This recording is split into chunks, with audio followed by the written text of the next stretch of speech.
하고 또 온 나라에 유행을 하면서 안타까운 일들이 좀 많이 일어나고 있습니다. 물론 우리도 금요일부터 새벽 기도회를 중단하고 또 금요 기도회 중단하고 오늘 새벽까지 중단을 했습니다. 코로나19가 유행하면서 코로나 때문에라는 이런 얘기를 우리가 자주 하게 됩니다. 코로나 때문에 교회도 못 가고 코로나 때문에 직장 생활도 제대로 못하고 경제활동, 사업도 제대로 못하고 코로나 때문에 여행도 제대로 못 가고 이런저런 얘기들을 합니다. 코로나 때문이라는 이 말을 자꾸 언급할수록 우리의 마음에는 왠지 모르는 불평과 불만이 자꾸 쌓이게 됩니다. 자, 하지만 코로나 때문에 또 주변을 허무하게 하는 분들도 있습니다. 예를 들면 중대본의 정은경 본부장을 중심으로 하는 공무원들 연일 고생하고 있죠. 그 정은경 본부장 같은 경우에는 머리가 이렇게 보면 다 하얗게, 물론 염색을 했겠지만 염색할 시간도 없을 만큼 그만큼 연일 업무가 바쁘다, 그렇게 볼 수 있는 것이죠. 그래서 그분들하고 또 이 무더운 날 이 보호 장비를 갖추어서 일하는 의료진들 생각하면 너무나 감사하죠. 그래서 생겨난 유행어가 덕분에라는 그런 유행어가 생겨났습니다. 여러분 보시는 것처럼 한번 따라 해볼까요? 우리도 이런 형태입니다. 이런 형태. 덕분에 우리가 의료진들 또 공무원들 때문에 건강하게 이렇게 편안하게 지낼 수 있어서 감사하다, 그런 의미입니다. 자, 한번 해보시죠. 손이 있는 분들 한번 해보세요. 덕분에 옆에 분 우리 말은 하지 말고 그냥 눈인사로 덕분에 잘 지내고 있습니다. 기도해 주셔서 감사합니다. 그렇게 하면 되는 것입니다. 자, 그래서 다음 그림 한번 보여주실래요? 그 중대본에 있는 정은경 본부장을 중심으로 해서 감사하다. 국민께 이제 또 잘 따라 주셔서 덕분에 감사하다. 저분들은 저분들 나름대로 또 감사하고 또 우리는 저분들이 애써 수고하기 때문에 또 감사한 것이고요. 또 의료진들도 마찬가지고 전계에 유명한 스타들도 이렇게 덕분에 감사하고 있습니다. 코로나를 우리가 어떻게 생각하느냐 또 어떻게 말하느냐에 따라서 짜증도 나고 감사한 일도 있는 것 같습니다. 지난 금요일 새벽부터 또 우리가 금요 기도회까지 오늘 새벽까지 새삼 예배를 이렇게 못 드리다 보니까 또 예배가 귀하다는 것을 깨닫습니다. 몸은 편합니다. 사실은 몸은 편해요. 몸은 편한데 또 영적으로는 조금 답답한 부분도 없지 않아 있습니다. 장단점은 있습니다. 자, 무엇을 하든 우리에게 주어진 시간 속에서 불평보다는 감사하면서 주님과 동행할 수 있는 우리 성도님들 되시기를 바랍니다. 자, 오늘 본문은 사실 용서에 초점이 맞춰져 있습니다. 베드로가 예수님께 형제의 죄를 몇 번 정도 용서하면 되겠습니까? 이렇게 물었죠. 베드로 생각에는 한 7번 정도 용서하면 거의 용서할 만큼 하지 않았을까, 그런 생각을 했는데 우리 예수님의 생각은 70번 7번까지 용서해라. 490번인데 계산으로 하면 사실상 무조건 용서해 주라, 그런 말씀이에요. 우리나라 사람은 3세판이잖아요. 3번까지는 봐주는데 3번 넘어가면 잘 안 봐주죠. 자, 그러면서 이 비유를 들기를 1만 달란트 빚진 자와 100데나리온 빚진 자의 얘기를 하고 있습니다. 어떤 임금에게 1만 달란트 빚진 자가 있었습니다. 그의 몸과 처자와 집을 다 이제 전당 잡히게 되었습니다. 임금이 그를 불러서 너 언제 갚을래? 나를 뭘로 보는 거야? 내가 그래도 한 나라의 임금인데 너가 내게 빚을 지고 아직도 안 갚아 떼먹을 작정이야. 그러면서 추궁을 했습니다. 언제까지 갚아라 뭐 그랬겠죠. 안 갚으면 너 감옥에 넣고 너희 집, 너희 처자식, 너의 몸을 다 노예로 만들어 버릴 거야. 뭐 그렇게 협박도 했을 것입니다. 1만 달란트가 얼마의 돈일까요? 전에도 몇 번 말씀드렸습니다. 1달란트는 6천 데나리온입니다. 그러니까 1만 달란트는 거기에 이 만을 더 더해서 6천 데나리온에 만을 더한 숫자가 되는 것입니다.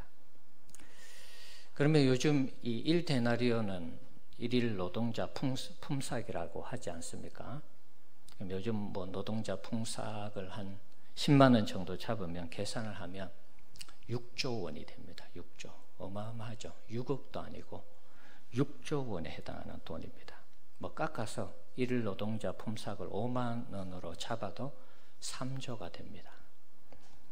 그러니까 이 빚을 이 사람이 갚을 수가 없는 것입니다.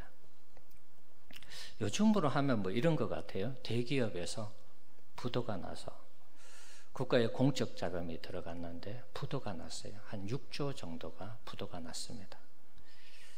그러니까 대통령 입장에서는 이 세금을 다 국민 세금으로 공적 자금을 투여했는데 이게 회수가 전혀 안 되면 곤란하잖아요. 그래서 뭐 장관을 시켜서 그 회장 집이든 뭐든 하여튼 다 조사해서 거둘 수 있는 거 다 거둬들여 뭐 그렇게 얘기했겠죠.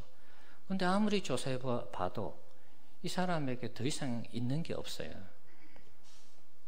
그래서 이 사람도 참 딱하기도 하고 뭐 일부러 그러지는 않았을 텐데 하여튼 이 빚을 갚을 수 없는 상황이 되었습니다. 그래서 임금이 불쌍히 여겨서 본문에 있는 것처럼 그를 용서해 주었습니다. 풀어 주었습니다. 이 사람은 큰 은혜를 입은 것이죠.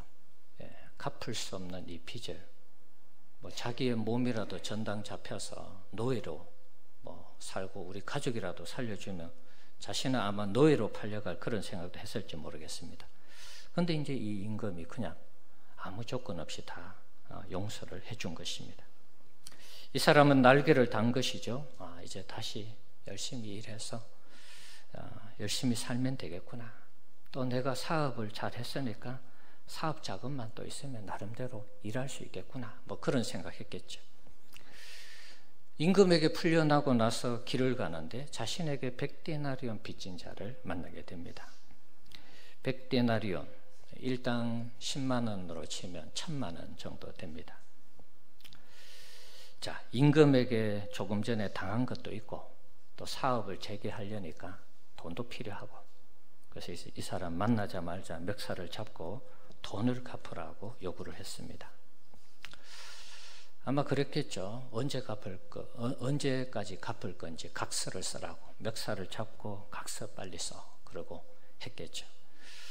그런데 이 1000만 원 빚진 사람도 각서는 못 쓴다고 각서는 못 쓰고 참아달라. 본문에는 참아달라 그렇게 되어 있죠. 기다려 주시면 돈이 생기는 대로 갚겠습니다. 그런 얘기를 합니다.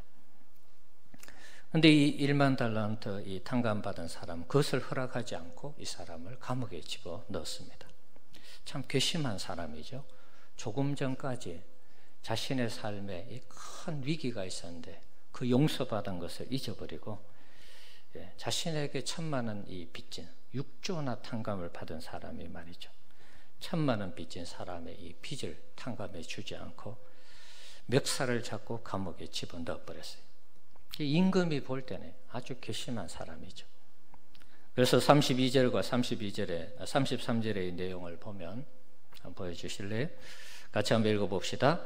이에 주인이 그를 불러다가 말하되 악한 종아 내가 빌기에 내가 내 빚을 전부 탕감하여 주었거늘 내가 너를 불쌍히 여김과 같이 너도 내 동료를 불쌍히 여김이 마땅하지 아니하냐 하고 악한 종이라고 그러죠.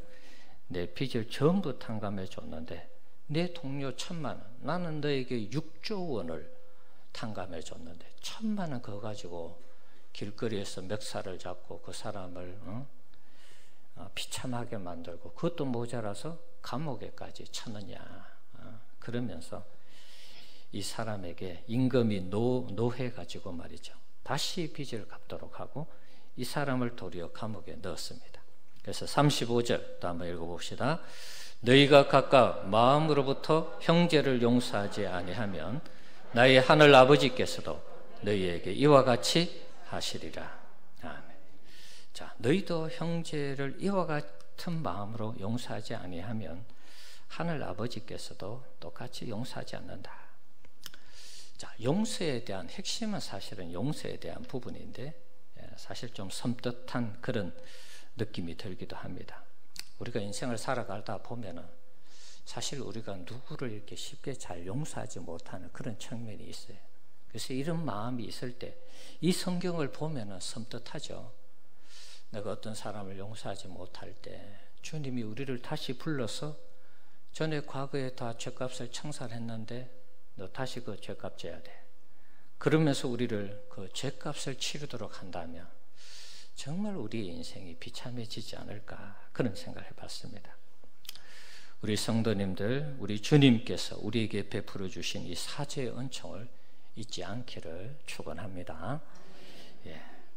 그러려면 잊지 않는 자로 살려면 우리가 누군가에게 좀 섭섭한 일도 있고 또 뭐 여러분한테 또 해코지 하는 분들도 있고 뭐 돈과 관계되는 분들도 있을 것입니다. 그런 분이라 할지라도 용서해 줘야 된다 그런 말입니다. 우리가 그런 분들을 용서하지 못하면 우리가 도리어 주님 앞에 배척을 당할 수 있다는 이 사실을 꼭 기억해야 됩니다. 혹 여러분 마음 가운데 미워하는 마음이 있고 복수하고자 하는 그런 마음이 있다면 이 성경을 그대로 여러분이 그대로 받으시고 믿으시고 그리고 이 말씀 그대로 여러분 순종하셔야 됩니다. 우리가 믿음으로 천국 가는 거 맞지만 우리가 하나님께서 우리에게 주시는 이 말씀들이 사실 이런 마음을 가지고서는 주님 앞에 합당한 성도의 이 신앙의 자세가 아니라는 것입니다. 우리가 천국 문 앞에서 잘못하면 쫓겨날 수도 있다는 거예요. 그런 측면에서 누구에 대한 원한, 불평, 또 원수 갖고자 하는 이런 마음들 우리가 빨리 내려놔야 될 것 같아요. 자, 오늘 이 말씀은 우리가 얼마나 큰 은혜를 입었는가, 그 사실에 대해서도 소개하고 있습니다. 핵심은 용서이지만 그러나 그 용서도 하나님의 은혜를 우리가 너무 크게 입었기 때문에 우리 인간들끼리 지는 어떤 그 죄는 아무런 죄도 아니다. 죄 취급도 안 되는 거죠. 6조와 1,000만 원을 어떻게 여러분 비교할 수 있겠습니까? 비교가 안 되는 것입니다. 그러니까 그 정도는 웬만하면 그냥 용서하고 가라는 것입니다. 하나님의 은혜를 우리가 잊어버리지 않도록 해야 됩니다. 하나님께서 베풀어 주신 그 은혜를 잊는 순간 우리는 세상적인 논리로 살아가게 되는 것입니다. 내가 용서받을 수 없었던 그 엄청난 죄가 값으로 치면 6조 원치나 되는 것을 우리가 다 탕감을 받았는데 그것을 잊어버리는 순간 우리는 타인을 용서할 수 없을 뿐더러 세상의 사고방식으로 세상 사람들이 살아가는 그 삶을 답습해서 살아가기 때문에 어쩌면 또 천국하고도 더 안 어울릴 수도 있어요. 그러니까 천국 문 앞에서 또 배제될 수 있다는 말이 이것이 그냥 지어낸 얘기는 아닌 것입니다. 오늘 이 설교의 초점을 용서에 맞추기보다는 은혜에 한번 맞추고 싶습니다. 우리는 우리의 죄값을 도저히 갚을 수 없는 빚진 자였습니다. 아무리 열심히 일을 해서 돈을 모아서 그 죄값을 갚으려고 해도 우리의 죄값을 갚을 수가 없는 것입니다. 그게 6조 원이나 예를 들어서 6조 원에 해당하는 돈이기 때문에 우리는 웬만큼 해도 그 돈을 갚을 수가 없는 것입니다. 아등바등 살면서 티끌 모아서 정말 우리가 할 수 있는 최선을 다해서 돈을 모은다 해도 그것을 모아서 갚을 수가 없는 것입니다. 그런 이 죄값을 우리가 탕감을 받은 것입니다. 그런데 우리 주님이 우리를 불쌍히 여기심으로 27절에 있는 것처럼 우리가 갚을 수 없는 그 죄값을 다 탕감해 주셨습니다. 죄로부터 우리를 자유케 해 주신 것이죠. 오늘 본문에는 6조 원에 해당하는 죗값을 그냥 탕감해 주는 것으로 나오고 있습니다. 그러나 하나님의 공의는 아들 예수를 십자가에 내어 줌으로써 우리의 죄를 대신 속량해 주신 것입니다. 속량이라는 단어는 노예를 살 때에 쓰던 단어입니다. 노예를 살 때 돈을 주고 사오는 것입니다. 우리가 죄의 노예였는데 하나님의 아들의 목숨을 희생해서 우리를 죄에서 건져오신 것입니다. 하나님 입장에서 엄청난 대가를 치른 것입니다. 그저 공짜로 우리가 구원 얻은 게 아닙니다. 하나님의 아들을 희생하면서 구원을 얻었습니다. 하나님의 아들의 목숨을 돈으로 친다면 6조 원밖에 안 될까요? 그것보다 더 하겠죠. 이런 은혜를 입은 우리가 일상의 삶에서 원망과 불평이 나온다는 것은 100데나리온 빚진 자를 용서하지 못하는 것과 무엇이 다를까요? 우리가 이 은혜를 입은 것이 맞다면 우리는 이래 사나 저래 사나 늘 감사할 것밖에 없을 것입니다. 6조 원을 탕감받았는데 지금 조금 더 있고 지금 조금 덜 없다고 해서 그것이 우리의 삶의 무게에 얼마나 큰 무게가 될까요? 6조 원의 이 빚을 탕감받은 그 기쁨이 우리에게 있다면 지금 조금 있고 없고는 아무런 문제가 되지 않는 것입니다.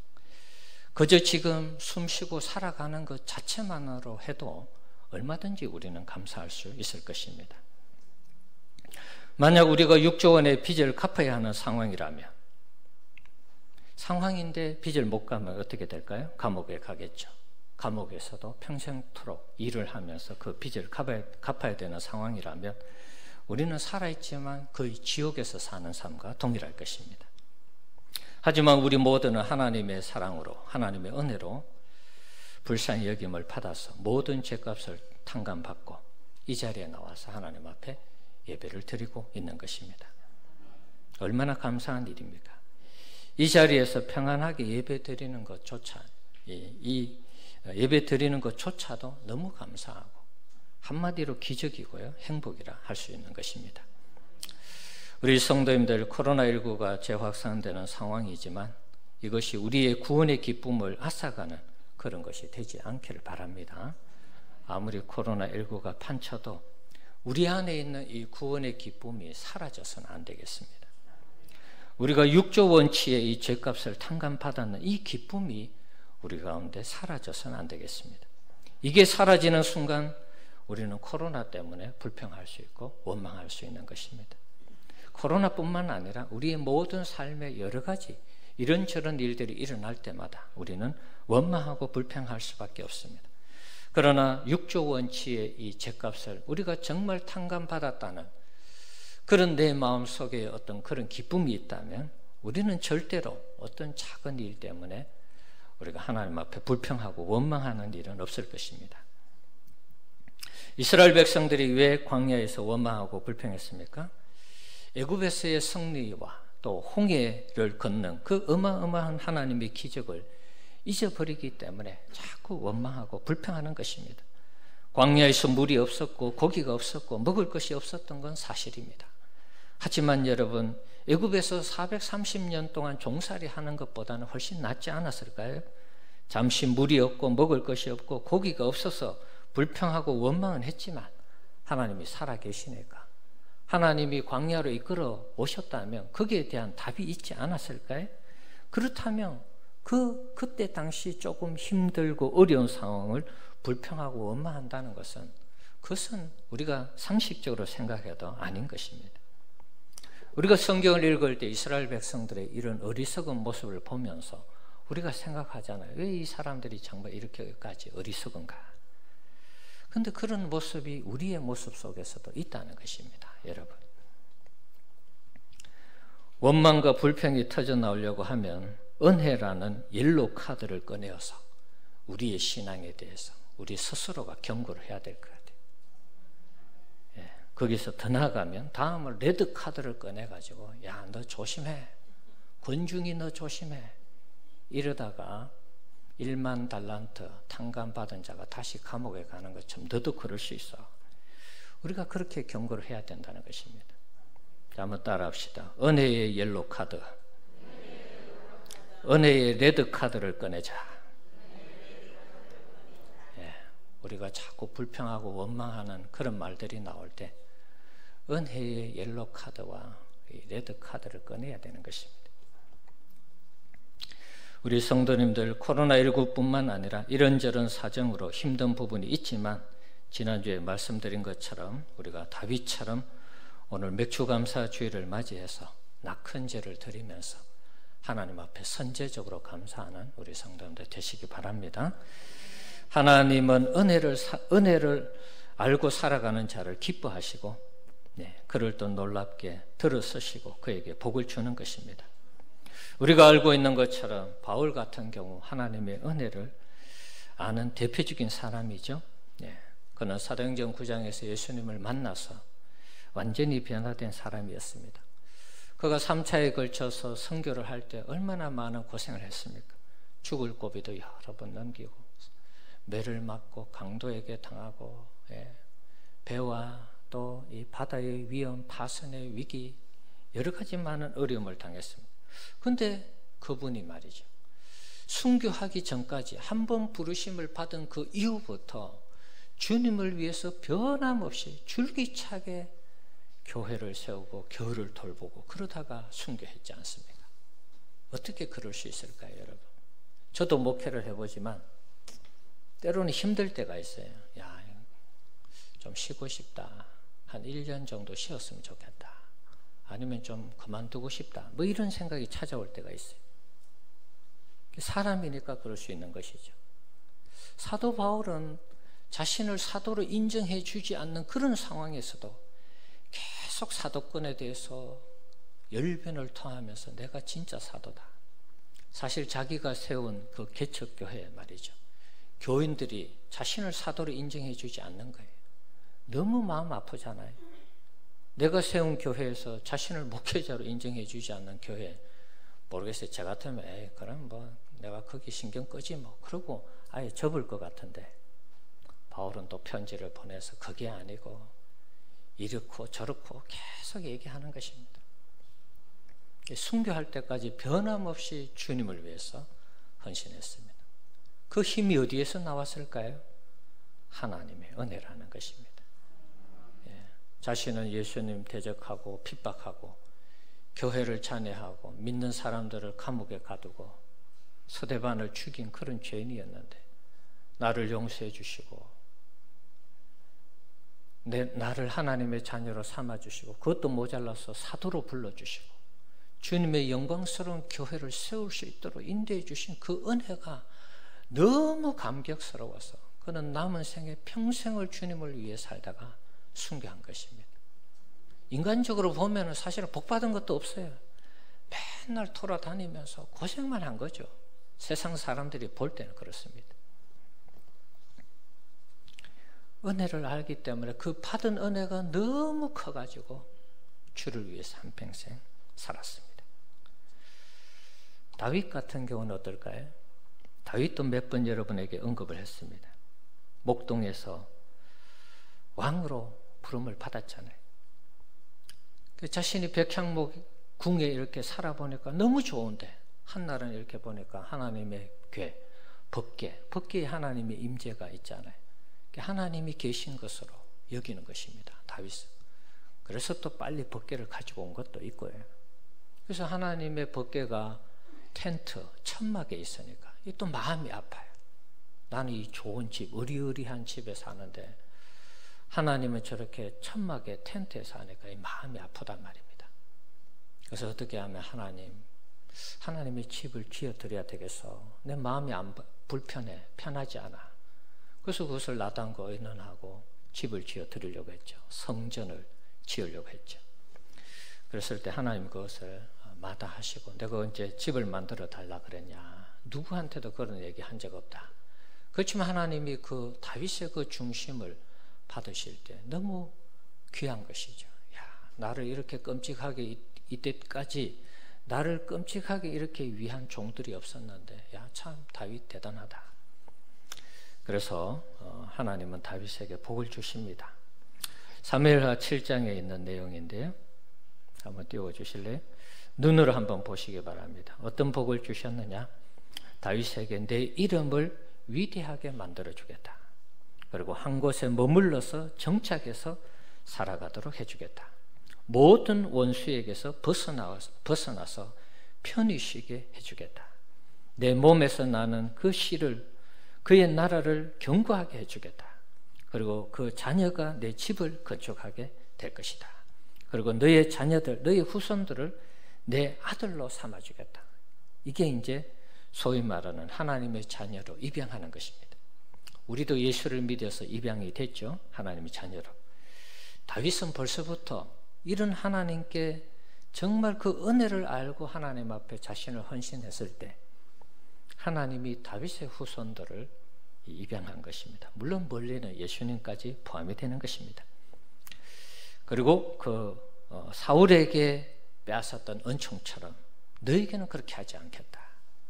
네, 그리고 그 왕위가 계속 되도록 해주겠다. 이런 약속을 주셨어요. 놀라운 약속이죠. 하나님께서 은혜를 아는 자에게 주는 하나님의 복입니다. 우리 성도님들도 하나님의 은혜를 알아서 이런 복을 받아 누리기를 축원합니다. 압살롬에게 쫓겨 다닐 때도 시므이라는 베냐민 지파의 사람이 저주를 했습니다. 베냐민 지파 사람들은 어떻게 하면 다시 베냐민 지파에서 왕을 세울까? 그걸 생각하면서 다윗을 항상 견제했습니다. 압살롬에게 쫓겨갈 때 얼마나 고사했겠습니까? 시므이가 다윗을 저주했습니다. 주변의 장수들이 말합니다. 죽은 개가 어찌 내 주 왕을 저주하리까? 청하건대 내가 건너가서 그의 머리를 베게 하소서. 장수 한 명이 얘기했습니다. 자, 그때 다윗이 이런 고백을 합니다. 사무엘하 16장 11절 12절입니다. 읽어봅시다. 또 다윗이 아비새와 모든 신하들에게 이르되 내 몸에서 난 아들도 내 생명을 해하려 하거든 하물며 이 베냐민 사람이랴 여호와께서 그에게 명령하신 것이니 그가 저주하게 버려두라. 혹시 여호와께서 나의 원통함을 감찰하시리니 오늘 그 저주 때문에 여호와께서 선으로 내게 갚아주시리라 하고. 아멘. 자, 시므이의 저주를 다윗이 어떻게 들었어요? 다윗이 이 바세바를 범했죠. 그 사건 이후에 이제 터진 것이죠. 여호와께서 그에게 명령하신 것이니 그가 저주하게 버려두라. 하나님의 저주를 받았어요. 그리고 하나님께서 이것을 나의 이 원통함을, 내가 왕이고 지금 죽일 수 있는 힘이 있지만 나의 원통함을 감찰하시리니 오늘 그 저주 때문에 여호와께서 선으로 내게 갚아주시리라. 참 놀라운 고백이죠.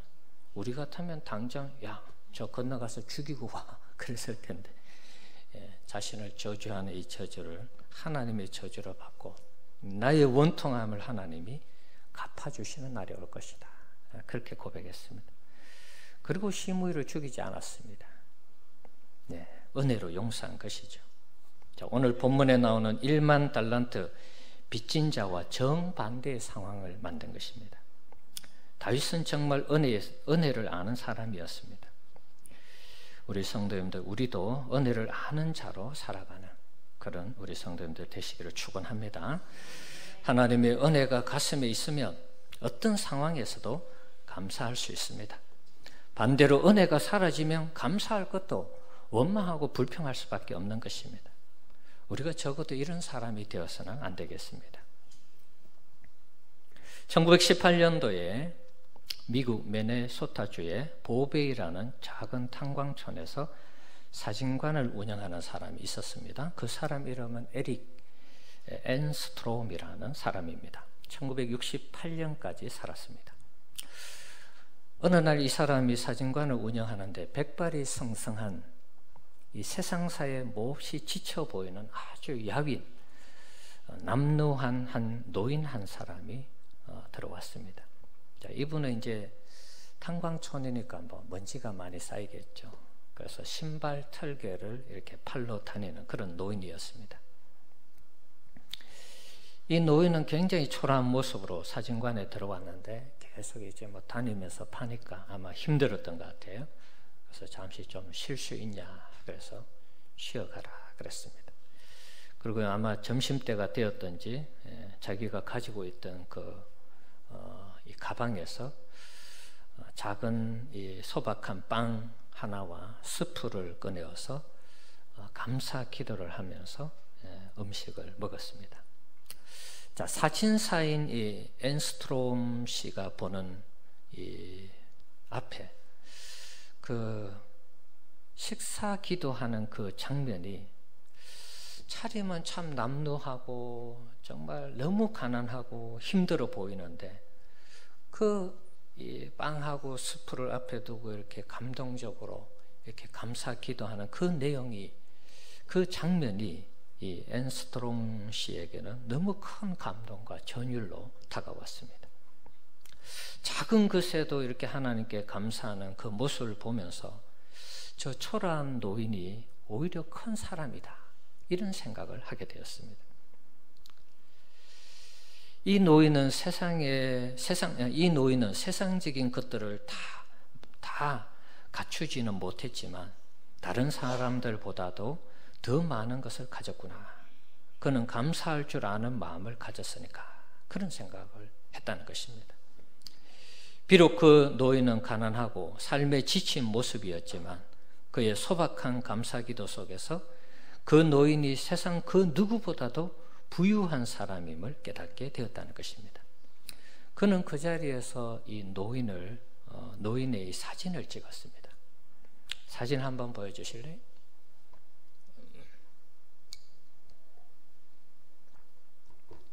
여러분들도 아마 한두 번 본 사진일 것입니다. 저게 원본에 가까운 사진인데 조금 흐리게 나왔죠. 그래서 빵과 수프를 앞에 두고 감사기도하는 한 노인의 사진입니다. 신발 털이를 팔로 다니는 그런 노인이었습니다. 자, 이 사진을 나중에 이 앤스트롬 씨의 딸 로다 나이버그가 유화를 가지고 그림을 그렸습니다. 한번 보여주세요. 더 사실적으로 그렸죠.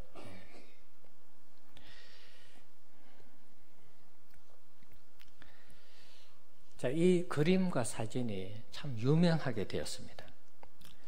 앤스트롬 씨는 이 사진을 통해서 1차 세계대전이 막 끝나고 나서 많은 사람들이 고통 가운데 살아갈 때에 이 사진을 소개하면서 아직 감사할 것이 많이 남아있다는 것을 보여주기 위해서 이 사진을 실었습니다.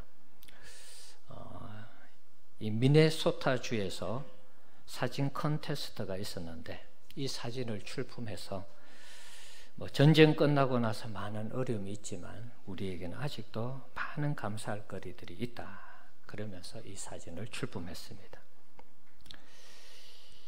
그래서 이 미네소타주에서 이 사진을 미네소타주의 사진으로 선정을 했습니다. 그 제목을 붙이기를 The Grace라 이렇게 제목을 붙였습니다. 은혜죠, 은혜, The Grace, 은혜라는 그런 타이틀을 붙였습니다. 자, 우리 성도님들 코로나19로 인해서 정신이 없고 또 이런저런 여러 가지 상황들이 발생하지만 오늘 추수감사주일을 맞이해서 이 시간 우리 하나님께 한번 집중하면서 정말 어려움 중에도 내가 하나님께 감사할 것이 없는가, 우리 자신을 한번 돌아보는 그런 시간이 되었으면 합니다.